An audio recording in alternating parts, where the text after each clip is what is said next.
بہت پرانے وقتوں کی بات ہے جب ایک چھوٹے سے گاؤں کے آخری کنارے پر مٹی اور لکڑی سے بنا ہوا ایک بوسیدہ جھونپڑا موجود تھا جو باقی آبادی سے اس طرح الگ تھا جیسے اس کے مکین نے دنیا کی ہلچل سے خود کو الگ کر لیا ہو۔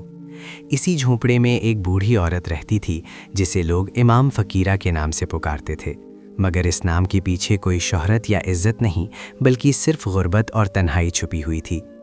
عمر کے طویل سفر نے اس کے جسم کو کمزور کر دیا تھا اور وقت کے ساتھ اس کی کمر جھک چکی تھی، مگر اس کے دل میں اب بھی ایک عجیب سا اطمینان موجود تھا جو صرف صبر کرنے والوں کے حصے میں آتا ہے۔ امام فقیرہ کی زندگی میں ایسا کوئی دن نہیں تھا جسے خوشحال کہا جا سکے۔ اس کا شوہر برسوں پہلے اس دنیا سے رخصت ہو چکا تھا اور اولاد کبھی اس کے مقدر میں لکھی ہی نہیں گئی تھی۔ رشتہ دار وقت کے ساتھ دور ہوتے گئے اور آخرکار وہ ایک ایسی تنہائی میں رہ گئی جہاں صرف اس کی دعائیں اور اس کا رب اس کے ساتھ ہی تھے۔ ہر صبح وہ اپنی پرانی لاٹھی سنبھالتی، سر پر بوسیدہ دوپٹہ ڈالتی اور گاؤں کی گلیوں میں نکل جاتی، جہاں کچھ لوگ اسے طرز کی نگاہ سے دیکھتے، کچھ دروازہ بند کر لیتے اور کچھ اسے دیکھ کر نظریں چرا لیتے تھے۔ دن بھر کی مشقت کے بعد اگر اسے ایک یا دو روٹیاں مل جاتیں تو وہ انہیں اللہ کی نعمت سمجھ کر قبول کر لیتی، اور اگر کچھ نہ ملتا تو بھی اس کی زبان پر شکوہ نہ آتا۔ وہ اکثر آسمان کی طرف دیکھ کر بس اتنا کہتی کہ یا اللہ، آج تو نے جو دیا وہی میرے لیے کافی ہے۔ اس کی یہی عادت، یہی خاموش شکر گزاری اسے باقی لوگوں سے مختلف بناتی تھی، مگر دنیا اکثر ایسے لوگوں کی قدر نہیں کرتی۔ ایک رات گاؤں پر ایسا طوفان آیا جو مدتوں یاد رکھا گیا۔ آسمان پر سیاہ بادل اس طرح جمع ہو گئے جیسے کوئی بڑی آزمائش اترنے والی ہو۔ بارش تیز ہواؤں کے ساتھ زمین کو پیٹ رہی تھی اور ہر طرف اندھیرا چھایا ہوا تھا۔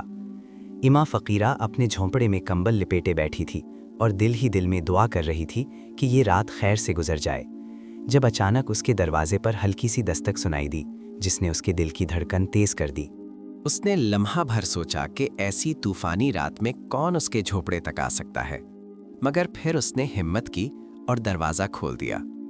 باہر دور دور تک کوئی انسان نظر نہ آیا اور صرف ایک پرانا سا گھڑا جو مٹی اور کیچڑ سے بھرا ہوا تھا دہلیز پر رکھا ہوا تھا۔ اس نے ادھر ادھر دیکھ کر آواز دی، مگر جواب میں صرف بارش کی آواز سنائی دی، جس کے بعد اس نے یہ سوچ کر گھڑا اندر رکھ لیا کہ شاید کسی مسافر کا سامان بارش میں بہہ آیا ہو۔ امام فقیرہ نے اس رات گھڑے کو کھولنے کی زحمت نہیں کی اور اسے ایک کونے میں رکھ کر سو گئی، کیونکہ اس کی عادت تھی کہ وہ کسی ایسی چیز میں ہاتھ نہیں ڈالتی تھی جس کے بارے میں اسے مکمل یقین نہ ہو۔ صبح جب اس کی آنکھ کھلی اور سورج کی ہلکی روشنی جھونپڑے کے اندر داخل ہوئی تو اس کی نظر گھڑے پر پڑی اور وہ حیرت سے وہیں رک گئی، کیونکہ وہ گھڑا اب مٹی سے صاف ہو چکا تھا اور اس کے اندر چمکتے ہوئے سنہری سکے بھرے ہوئے تھے۔ کچھ لمحوں تک وہ خاموشی سے گھڑے کو دیکھتی رہی اور اس کا دل خوف اور حیرت کے درمیان جھولتا رہا، کیونکہ اس نے اپنی پوری زندگی میں اتنی دولت کبھی نہیں دیکھی تھی۔ اس کے ذہن میں پہلا خیال یہ آیا کہ کہیں یہ کسی کا گمشدہ مال تو نہیں، مگر فوراً ہی اس کے دل میں ایک اور سوال اٹھا کہ اگر یہ واقعی کسی آزمائش کا حصہ ہے تو اسے کس طرح قبول کیا جائے۔ اس نے اپنے ماضی کو یاد کیا اور سوچا کہ اس نے کبھی کسی کا حق نہیں مارا، کبھی جھوٹ یا فریب کا سہارا نہیں لیا اور ہمیشہ حلال پر قناعت کی ہے۔ اس لیے اگر یہ اس کے پاس آیا ہے تو شاید اس میں بھی کوئی حکمت پوشیدہ ہے۔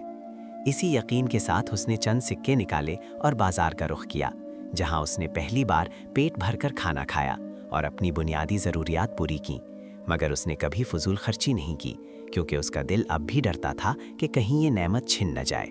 گاؤں والوں نے جب امام فقیرہ کے حالات بدلتے دیکھے تو حیرانی اور تجسس نے جنم لیا اور باتیں پھیلنے لگیں کہ ایک فقیر عورت کے پاس اچانک اتنی آسائشیں کہاں سے آ گئیں۔ کچھ لوگوں نے اس پر شک کیا، کچھ نے حسد کیا اور کچھ نے اس سے سوال کرنے کی کوشش کی، مگر امام فقیرہ نے ہمیشہ خاموشی اختیار کی اور کسی کو کوئی جواب نہ دیا۔ وقت گزرتا گیا اور ہر صبح گھڑا اسی طرح سونے سے بھرا ہوا ملتا، جس سے امام فقیرہ کو یقین ہو گیا کہ یہ کوئی عام چیز نہیں بلکہ ایک خاص آزمائش ہے۔ انہی دنوں زبیدہ نامی عورت جو اپنے لالچ اور حسد کے لیے مشہور تھی، امام فقیرہ کے گھر آنے جانے لگی اور اس کی آنکھیں ہر وقت اس گھڑے کو تاکتی رہتیں۔ اس نے میٹھی باتوں اور جھوٹی ہمدردی کے پردے میں کئی بار امام فقیرہ سے راز اگلوانے کی کوشش کی، مگر ناکام رہی۔